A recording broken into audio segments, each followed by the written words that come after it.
Explorers இன்றைக்கி டே 51. என்ன டே 51னா 75 நாளில் நம்ம 1 லேக் சம்பாரிச்சு காட்ட போகிறோம். அதோட 51வது நாள் தான் இன்றைக்கி. திருப்பூரில் தாங்க ஸ்விக்கி ஓட்ட போகிறோம். ஸ்விக்கி ஓட்ட கிளம்பியாச்சு. காலேஜ் முடித்து ஒரு 5 வருஷம் ஆயிடுச்சுங்க. ஆனால் வாழ்க்கையில் ஒரு முன்னேற்றமும் கிடையாது. கிணத்துல போட்ட கல் மாதிரி அப்படியே கிடக்குது. ஆனால் இந்த தடவை தவளை மாதிரி எப்படியாவது கிணத்துலேருந்து தப்பி மேலே வரணுன்னு இருக்கேங்க. பார்க்கலாம் இந்த வருஷம் லைஃப் எப்படி போக போகுதுன்னு.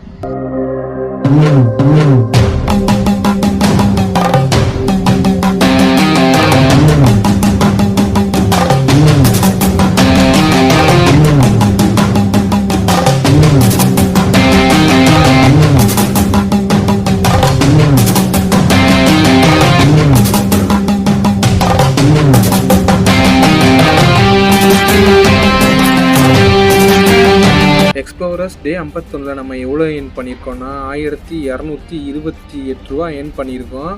இதை ஒரு 12.5 மணி நேரம் ஓட்டி ஏர்ன் பண்ணியிருக்கோங்க. இதில் பெட்ரோல் செலவு ஒரு 350 ரூபாங்க. அதை மைனஸ் பண்ணிட்டோன்னா 878 ரூபா தாங்க டே 51ஓட ஏர்னிங்ஸு. இதுவரையும் மொத்தமாக எவ்வளோ ஏர்ன் பண்ணியிருக்கோம்னா 44,896 ரூபா ஏர்ன் பண்ணியிருக்கோம்.